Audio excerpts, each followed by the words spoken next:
কিছুক্ষণ আগে যে আমি অনেক সুন্দর এক লাল টুকটুকে বউ সেজেছিলাম, ঠিক এই মুহূর্তে আমাকে সবচাইতে কুৎসিত লাগছে।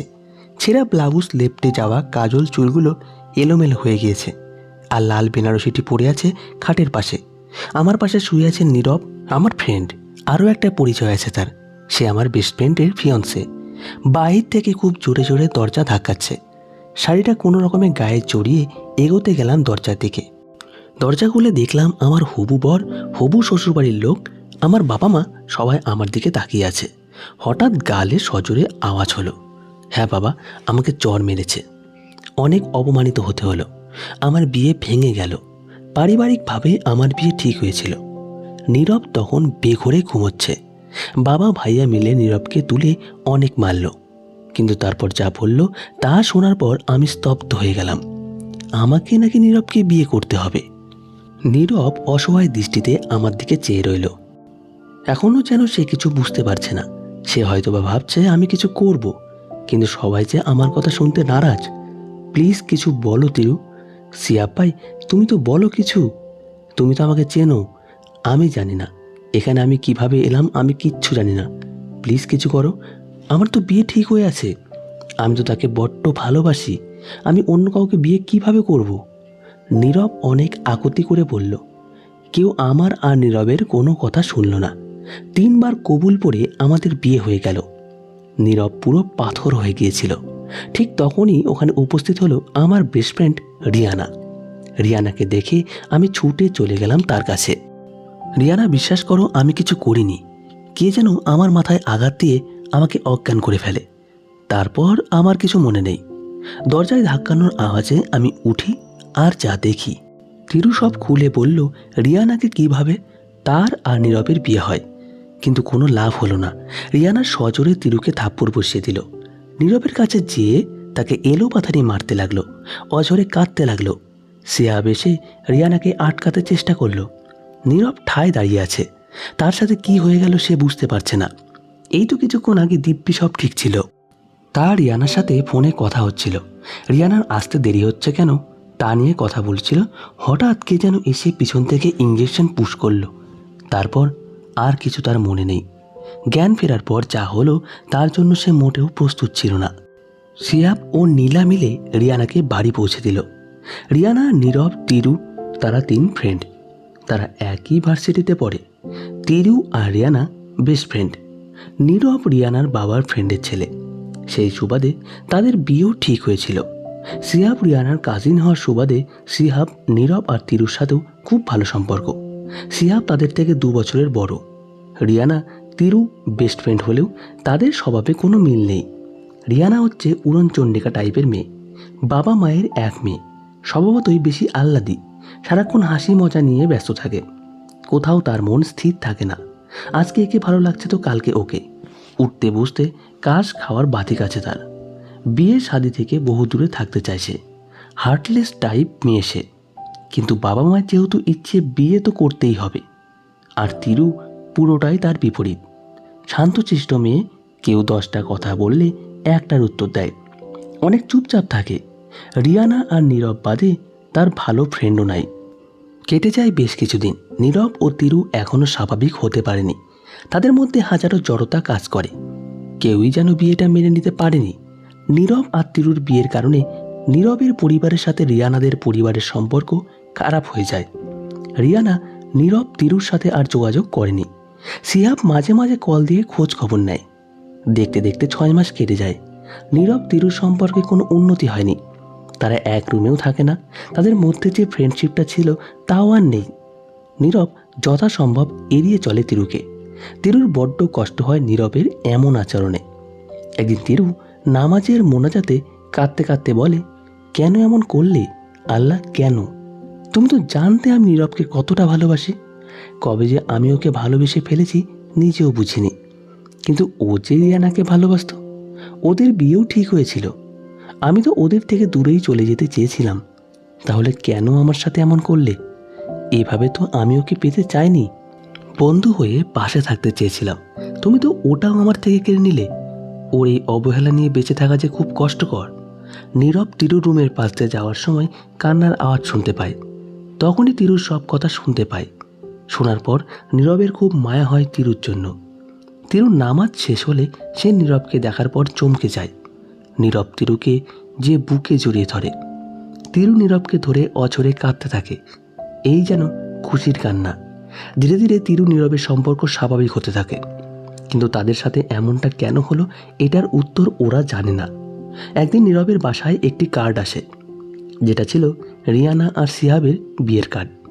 নীরবের হাত থেকে কার্ডটা পড়ে যায়, চোখের কোণা দিয়ে জল গড়িয়ে পড়ে, কারণ এই কার্ডে যে তার আর রিয়ানার নাম হওয়ার কথা ছিল। কার্ডটাও নীরবের পছন্দের, যেটা নীরব নিজের বিয়ের জন্য পছন্দ করেছিল। নীরব, তিরু, রিয়ানা সিহাবের বিয়েতে গেল। রিয়ানা তাদেরকে দেখে মলিন একটা হাসি দিল। তিরু নীরবকে একসাথে বড্ড মানিয়েছে, এটা দেখে রিয়ানার অজান্তেই তার চোখ ঝাপসা হয়ে এলো। বিয়ের পরপর রিয়ানা সিহাব কানাডা যাওয়ার জন্য অ্যাপ্লাই করে। সিহাব দেশে থাকতে চাইলেও রিয়ানা কোনোভাবেই দেশে থাকবে না। রিয়ানার চোরাচুরিতে সিহাবকেও কানাডায় যেতে হয়। 2 বছর পর সিহাব রিয়ানাকে পিছন থেকে জড়িয়ে ধরে। মনে আছে রিয়ানা, আজকের দিনেই ঠিক 2 বছর আগে কি হয়েছিল? তোমার প্ল্যানটা কিন্তু একদম সাকসেসফুল হয়েছিল। আমি বুঝতেও পারিনি এত কাজ করবে তোমার প্ল্যান। তুমি মাননা পড়েগা বস, স্যালুট। রিয়ানা মলিন একটা হাসি দিল। মনে থাকবে না আবার? নিজের ভুলে নিজেকেই জ্যান্ত লাশ বানিয়ে ফেলেছি। মনে মনে বলল, তোমার আসতে এত দেরি কেন হচ্ছিল ওই দিন? আমার আর নীলার কাজটা করতে কি কষ্টই না হয়েছিল? প্রথমে নীলা তিরুকে অজ্ঞান করলো, পরে আমি নীরবকে অজ্ঞান করেছি তিরুর বিছানায় রেখে এলাম।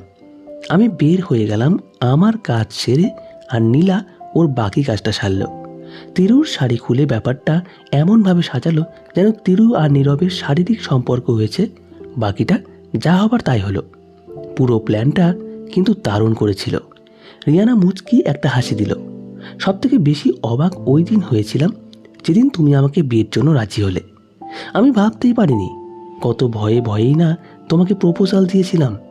তুমি যে মেয়ে রে বাবা, এই বিয়ে ভালোবাসা থেকে 100 হাত দূরে থাকো, আর আমাকে বিয়ে করতে রাজি হয়ে গেলে। এমনও তো না যে তুমি আমাকে ভালোবাসতে। আল্লাহর দেওয়া তুমি আমার লাইফের সেরা উপহার। Love you Rihanna. 5 বছর আগের রিয়ানা আর এখনকার রিয়ানার মধ্যে আকাশ পাতাল তফাৎ। সেই উড়নচণ্ডী দুরন্ত মেয়েটি আজ আর চঞ্চল নেই, একদম ঠান্ডা শীতল হয়ে গেছে, মন দিয়ে সংসার করছে। আচ্ছা রিয়ানা শোনো, আমার একটু বাইরে যেতে হবে, আসতে একটু লেট হবে। তোমার কিছু লাগবে? না, কিচ্ছু লাগবে না, তুমি তাড়াতাড়ি চলে আসবে। আমি তোমার পছন্দের গাজরের হালুয়া বানাবো। সিহাব রিয়ানার কপালে ভালোবাসার পরশ দিয়ে বেরিয়ে গেল। রিয়ানা তার 1 বছরের ছেলেকে ঘুম পাড়াতে নিয়ে গেল, ডুব দিল সেই 2 বছর আগের স্মৃতিতে। মনে করেই তার চোখ ঝাপসা হয়ে আছে। মনে করতে চায় না সে সেই ভয়ঙ্কর স্মৃতিগুলো। সে তো সুখে আছে, কমতি নেই তার কোনো কিছুতেই। সিহাব তাকে নিজের থেকেও বেশি ভালোবাসে, কিন্তু কথাই আছে না, সবার কপালে সুখ সয় না। রিয়ানার ফোনে একটা কল আসে। রিয়ানা বলে, হ্যালো। ওপাশ থেকে, আপনি যেই বলছেন মিস্টার সিহাব আহমেদ খুব বাজেভাবে অ্যাক্সিডেন্ট করেছে, আপনি প্লিজ হাসপাতালে চলে আসেন। আমি অ্যাড্রেস টেক্সট করছি আপনাকে। এটা শোনার পর যেন রিয়ানার পায়ের নিচ থেকে মাটি সরে গেল। তার হাত থেকে ফোনটা পড়ে যায়। সে কোনো রকমে রায়ারকে নিয়ে হাসপাতালে যায়, কিন্তু শেষ রক্ষা হয়নি। সিহাবের খুব বাজেভাবে অ্যাক্সিডেন্ট হওয়ার কারণে তাকে আর বাঁচানো যায়নি। রিয়ানা স্তব্ধ হয়ে যায়। সে কোনোভাবে সিহাবের মৃত্যু মেনে নিতে পারছে না। সিহাবের লাশ নিয়ে সে দেশে ফিরে আসে। রিয়ানা এখন তার বাবার বাড়িতে থাকে রায়াকে নিয়ে। সিহাবের মৃত্যু হয়েছে আজ নিয়ে 1 মাস হয়ে গেল। রিয়ানা রায়াজের জন্য খাবার আনতে গিয়ে খুব পরিচিত কারো কণ্ঠস্বর শুনতে পেল। এত বছর পর শুনেও তার চিনতে কষ্ট হলো না। তিরু রিয়ানার কাছে ছুটে এলো, রিয়ানাকে জড়িয়ে ধরে কাঁদতে শুরু করলো। এত পর হয়ে গেলাম আমি তোর কাছে, আমাকে কি মাফ করা যায় না? বিশ্বাস কর, আমি কিছু করিনি, মাফ করে দিনা রে আমায়। রিয়ানা তিরুকে শক্ত করে জড়িয়ে ধরল, কিন্তু সে কাঁদতে পারছে না। কেন যেন তার চোখ দিয়ে পানি পড়ছে না। তিরু রিয়ানাকে ছেড়ে একটু স্বাভাবিক হলো। তখন কলিং বেল বাজল। রিয়ানার মা দরজা খুলতে গেল। রিয়ানা নীরবকে দেখে পাথর হয়ে গেল। নীরব ধীরে ধীরে রিয়ানার দিকে এগোচ্ছে, এসে রিয়ানাকে শক্ত করে জড়িয়ে ধরল। এবার রিয়ানা নিজের কান্না থামাতে পারল না, অঝরে কাঁদতে লাগলো। কাঁদতে কাঁদতে জ্ঞান হারালো। যখন জ্ঞান ফিরল, দেখলো তার পাশে দুটো টুইন বেবি বসা, একজন ছেলে আর একজন মেয়ে। তিরু হাসিমাখা মুখ নিয়ে বলল, ওরা আমার ছেলে মেয়ে, প্রণয়, পূর্ণতা। নামগুলো রিয়ানার খুব চেনা। যখন নীরবের সাথে তার সম্পর্ক ছিল তখন নীরব প্রায়ই বলতো ছেলে হলে নাম রাখবে প্রণয় আর মেয়ে হলে পূর্ণতা। তখন রিয়ানার এগুলো ন্যাকামো ছাড়া আর কিছুই লাগতো না। কিন্তু আজ কেন যেন বুক চিনচিন ব্যথা অনুভব হচ্ছে তার। ওই দিন নীরব তিরু রিয়ানাদের বাসায় থেকে গেল। রাতে, রিয়ানা একটু ছাদে যাবে তোমার সাথে, আমার কিছু কথা আছে। রিয়ানা তিরুর দিকে তাকালো। তিরু মুচকে একটা হাসি দিয়ে, আমি যাই বাচ্চাদের ঘুম পাড়িয়ে আসি, তোমরা বরং ছাদে যাও। রিয়ানা নীরবের পিছু পিছু ছাদে চলে গেল। দুজন ছাদে রাখা দোলনাটাই বসল। কেমন আছো রিয়ানা? দেখতেই তো পাচ্ছ, আবার জিজ্ঞেস করছো কেন? আর এত রাতে ছাদে কেন নিয়ে এলে? ভুলে যেও না তোমার বউ বাচ্চা আছে। নীরব শব্দ করে হাসতে লাগলো, এমন ভাব যেন রিয়ানা কোনো মজার জোক বলছে। রিয়ানা এই হাসির মানে বুঝলো না। ও আকাশের পানে চেয়ে রইল। চারিদিকে নিস্তব্ধতা, কেউ কোনো কথা বলছে না। হঠাৎ নীরব জিজ্ঞেস করলো, আমার ভালোবাসায় কি কোনো কমতি ছিল? রিয়ানা আবার অবাক হলো। সে কি বলবে ভেবে পাচ্ছে না, চুপ করে আছে, তার চোখ দিয়ে পানি পড়ছে। নীরব আবার বলতে শুরু করলো, আমাকে তোমার পছন্দ না, আগে বলনি কেন? নিজে চলে যেতাম তোমার লাইফ থেকে। কি দরকার ছিল এত বড় নাটক করার? কি দরকার ছিল সবার সামনে আমাকে আর তিরুকে এইভাবে অপমান করার? কি দরকার ছিল? আমাকে একটাবার বললেই দেখতে। পাগল ছিলাম আমি তোমার জন্য। জানটা দিতে বললে তাও হাসতে হাসতে দিয়ে দিতাম। তাহলে কেন এমন করলে আমার সাথে? রিয়ানা এখনো চুপ, কোনো কথা বলছে না, মাথা নিচু করে আছে। এবার নীরব চিৎকার করতে লাগলো। ছাদের দেওয়ালে সজোরে ঘুষি দিল। হাত পেটে রক্ত বের হচ্ছে। রিয়ানা ছুটে গেল নীরবের কাছে। এতে নীরবের জেদ আরও বেড়ে গেল। এক ঝটকায় হাত ছাড়িয়ে, নাটক করছো নাটক? কেন রে, 2 বছর আগে যে নাটক করেছিলি তোর মন ভরেনি? আবার আসছি নাটক করতে? আমি কিসে কমতি রেখেছিলাম তোর? তুই কেন করলি আমার সাথে এমন? বুক কাঁপেনি তোর? তখন মনে হয়নি আমি কষ্ট পাবো? এখন কিসের দরদ দেখাস রে তুই? 2 বছর আগে কোথায় ছিল তোর এই দরদ? বেঈমান, সেলফিশ কোথাকার! রিয়ানা আর টলারেট করতে পারল না, চিৎকার করে বলতে থাকে, হ্যাঁ আমি সেলফিশ, বেঈমান। আমি তোমাকে ভালোবাসিনি। আমার এত আগে বিয়ে করার কোনো ইচ্ছে ছিল না। আমি চাইনি তোমাকে বিয়ে করতে, তাই এমন করেছি। সব আমিই করেছি। সিয়াবকে দিয়ে সব আমি করিয়েছি। আমি জানতাম তিরু তোমাকে ভালোবাসে, আর ও খুব ভালো মেয়ে। খুব সুখেই তো আছো বউ বাচ্চা নিয়ে। তাহলে কেন এত বছর পর আবার সেই পূর্ণ কথা টানছো? আর তুমি তো বুঝতেই আমি তোমাকে ভালোবাসি না। আমি কেমন মেয়ে তুমি জানতে না? বাবা মায়ের কথায় তোমাকে বিয়ে করতে রাজি হয়েছিলাম। তাহলে এত কষ্ট কেন পাচ্ছ? তোমার তো খুশি হওয়া উচিত যে তোমাকে কোনোদিন ভালোই বাসেনি, তার কাছ থেকে তুমি মুক্ত হয়েছ। বলে চলে যেতে লাগলো। কিসের এত ভয় তোর সত্যি বলতে? অর্ধেক সত্যি বললে বাকিটুকু কে বলবে? নীরব আবার হাসতে শুরু করলো, জোরে জোরে।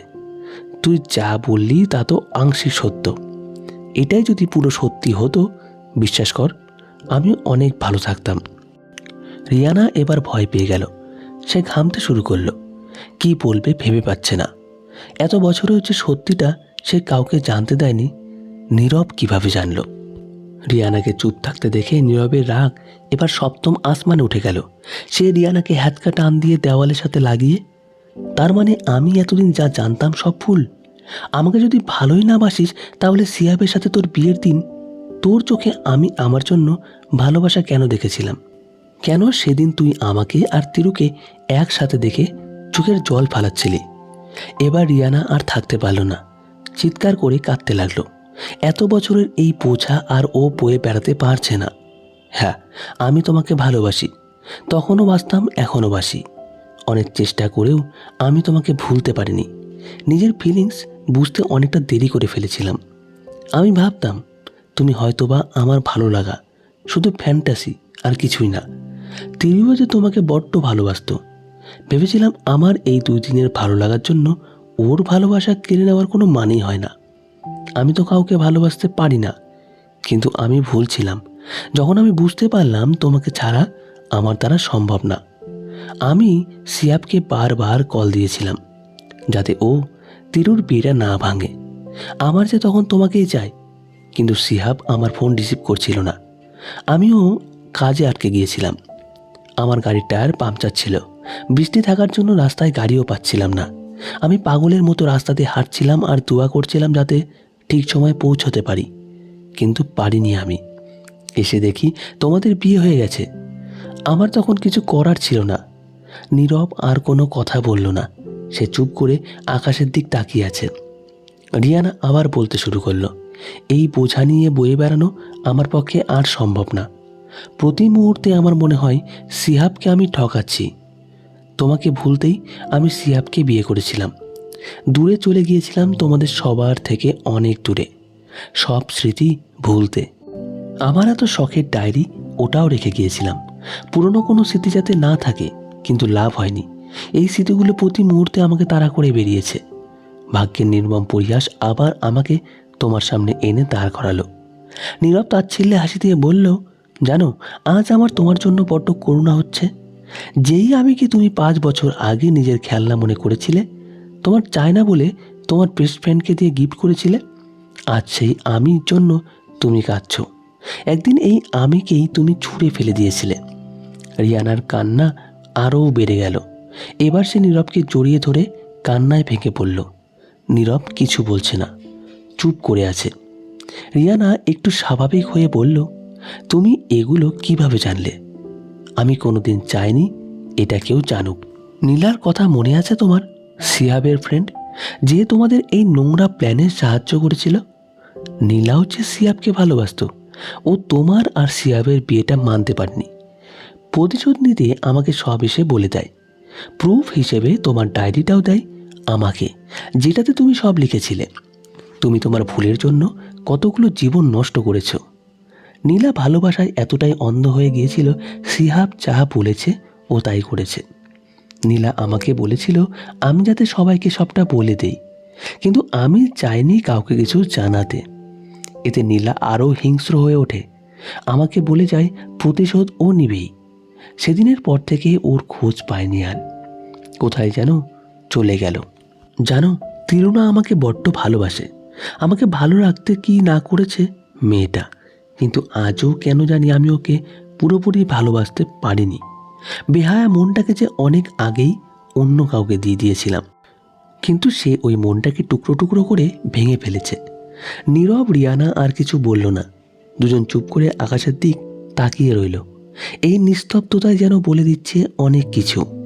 সেদিনের পর থেকে রিয়ানা আর কোনো যোগাযোগ রাখেনি নীরবের সাথে। তিরুর সাথে মাঝে মাঝে কথা হয় তার। তিরু আজও জানে না নীরব তার বিয়ের পেছনের ভয়ঙ্কর সে সত্যিটা। নীরব জানতে দেয়নি তাকে। কি দরকার একটা নিষ্পাপ মনকে কষ্ট দেওয়ার? নীরব তিরুও নিজের জীবনে সুখে আছে, তবুও কিছু একটার কমতি রয়েই গেছে। হ্যাঁ, ওইটা নীরবের দিক থেকেই। এখনও তার মনে কোথাও না কোথাও রিয়ানার বসবাস আছে। প্রথম ভালোবাসা তার। কেটে যায় অনেকগুলো বছর। রিয়ানা ইজি চেয়ারে বসা, চুলে পাক ধরেছে, চোখেও এখন আগের মতো বেশি দেখে না। হাতে ডায়েরি, যার উপরে বড় বড় করে লেখা আমার দিলবার রিয়ানা। ডায়েরিতে আছে সিয়াবের হাজারো না বলা কথা, রিয়ানাকে নিয়ে তার লাখ লাখ অনুভূতি। ভালোবাসার প্রথম অনুভূতি আমার তুমি। বুঝ হওয়ার পর থেকে আমি শুধু তোমাকেই ভালোবেসেছি, কিন্তু তোমার মন পাওয়া কি এত সোজা? যেদিন তোমার বাসায় তোমার আর নীরবের বিয়ে ঠিক করেছিল, অনেক কষ্ট পেয়েছিলাম। ভেবেছিলাম এই বুঝি তোমাকে হারিয়ে ফেললাম। কিন্তু তুমি যেদিন এসে আমাকে বললে তুমি চাও না এই বিয়ে করতে, আর তিরু যেহেতু নীরবকে ভালোবাসে, ওদের বিয়েটা যাতে কোনোভাবে দিয়ে দেওয়া যায়, আমি ওই দিন যে কি খুশিটাই না হয়েছিলাম। কিন্তু এরপর থেকে তোমার মধ্যে কিছু পরিবর্তন লক্ষ্য করি। বুঝতে পারছিলাম তুমি নীরবকে পছন্দ করা শুরু করেছ। আমার মনে তখন ভয় ঢুকে গেল। যেভাবেই হোক নীরব আর তিরুর বিয়ে দিতেই হবে। তাই তো বিয়ের দিন তোমার গাড়ির চাকা পাংচার করে দিয়েছিলাম, যাতে তুমি বিয়েতে না পৌঁছাতে পারো। তুমি আমাকে যে কল দিয়েছিলে আমি ইচ্ছা করে ধরিনি, কিন্তু ওইটা আমার বিশাল বড় ভুল ছিল। তারপর থেকে তুমি চুপ হয়ে গেলে। বুঝতে পেরেছিলাম আমার সাথে মানিয়ে নিতে চেষ্টা করছো। তোমাকে আমি তোমার থেকে ভালো বুঝতাম। আমার দিলবার যে তুমি। ভালোবাসার মানুষকে পাওয়ার জন্য একটু স্বার্থপর তো হয়েইছিলাম। আজ রিয়ানার নিজেকে বড্ড অভাগী আবার ভাগ্যবতীও মনে হচ্ছে। মানুষ তো একজনের ভালোবাসা পাওয়ার জন্য মরে, আর সে তো দুজনের ভালোবাসা পেয়েও ধরে রাখতে পারল না। ডায়েরিতে আরও কিছু লেখা ছিল, কিন্তু রিয়ানা তা পড়তে পারল না। তার চোখ ঝাপসা হয়ে আসলো, মাথা ঝিমঝিম করছে। মনে হচ্ছে সে অন্য কোনো জগতে আছে, যেখানে কোনো কষ্ট নেই, না আছে কোনো না পাওয়া। তার বড্ড ঘুম পাচ্ছে, শান্তির ঘুম। সিয়াব তাকে নিতে এসেছে। রিয়ানা সিয়াবের বুকে মাথা রেখে এক শান্তির ঘুম দিল। ডায়েরিতে লেখা বাকি অংশ। নীলা মনে হয় আমাদের খুব বড় ক্ষতি করে ফেলবে। ও আমাকে ভালোবাসতো, আমি জানতাম। ও আমাদের বিয়েটা মেনে নিতে পারেনি। ও তোমাকে আমার জীবন থেকে সরানোর অনেক চেষ্টা করেছে। আমি পুলিশের কাছেও গিয়েছি, কিন্তু আমার কাছে কোনো প্রুফ ছিল না। ও পাগল হয়ে গিয়েছে আমাকে পাওয়ার জন্য। আমাকে বলেছে আমি যাতে ওকে বিয়ে করি, না হলে ও আমাদের অনেক বড় ক্ষতি করে দিবে। ও আমাকে মেরে ফেলারও ট্রাই করেছে। এতটাই হিংস্র হয়ে গিয়েছে ও। আমি যদি ওর না হই তাহলে ও সব শেষ করে দিবে। আমার বড্ড ভয় লাগছে। তোমাকে হারানোর ভয়, তোমার থেকে দূরে যাওয়ার ভয়। আর হ্যাঁ, গল্পে 2 বছরের জায়গায় 5 বছর হবে। মিস্টেক হয়ে গিয়েছে অনেক জায়গায়। আশা করি সবাই ক্ষমা সুন্দর দৃষ্টিতে দেখবেন। ধন্যবাদ সকলকে। ভালো থাকবেন।